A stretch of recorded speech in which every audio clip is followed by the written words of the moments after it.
Hi friends, இன்னைக்கு நம்ம வீடியோல குக்கர்லயே சூப்பர் சாஃப்டா ஒரு வெண்ணிலா ஸ்பாஞ்ச் கேக் எப்படி செய்யறதுன்னு பார்க்கலாமா?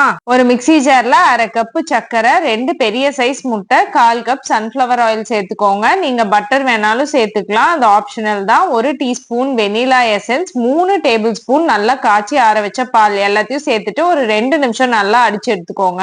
பவுல்ல 1 கப் மைதா, 1 teaspoon baking powder, 1/2 teaspoon baking soda, 1/4 teaspoon உப்பு எல்லாத்தையும் சேர்த்துட்டு நல்லா கட்டி எதுவும் இல்லாம சலிச்சு எடுத்துக்கலாம்.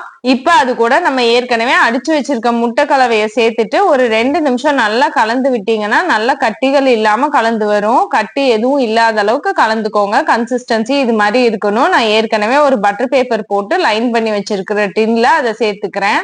இது மாதிரி 2ல இருந்து 3 வாட்டி டேப் பண்ணீங்கன்னா அதுல இருக்கிற ஏர் பபிள்ஸ் எல்லாம் ரிலீஸ் ஆயிடும். நான் ஏற்கனவே குக்கர்ல கேஸ்கெட்டை நீக்கிட்டு 10 நிமிஷம் ப்ரீ ஹீட் பண்ணி வச்சிருக்கேன். இப்ப அதுல கீழே ஒரு ஸ்டாண்ட் வச்சுட்டு நம்ம ரெடி பண்ணி வச்சிருந்த டின்னை வச்சுட்டு மூடி போட்டுட்டு 35 நிமிஷம் மீடியம் ஹீட்ல வச்சு பேக் பண்ண விட்டுடலாம். 35 நிமிஷம் ஆயிடுச்சு. கேக் சூப்பரா பேக் ஆயிடுச்சு. ஒரு கத்தியோ டூத் பிக்கோ இது மாதிரி உள்ள விட்டு எடுத்தீங்கன்னா மாவு எதுவும் ஒட்டாம வந்துச்சுன்னா கேக் சூப்பரா பேக் ஆயிடுச்சுன்னு அர்த்தம். அவ்வளவுதான், ஓவன் பீட்டர் எதுவுமே இல்லாம சூப்பர் சாஃப்டா ஒரு வெண்ணிலா ஸ்பாஞ்ச் கேக் ரெடி. நீங்க எக்ஸ்பெக்டே பண்ணாத அளவுக்கு இது அவ்வளோ சாஃப்டா இருக்கும். கண்டிப்பா இன்னைக்கே இதை ட்ரை பண்ணி பாருங்க. பாய்.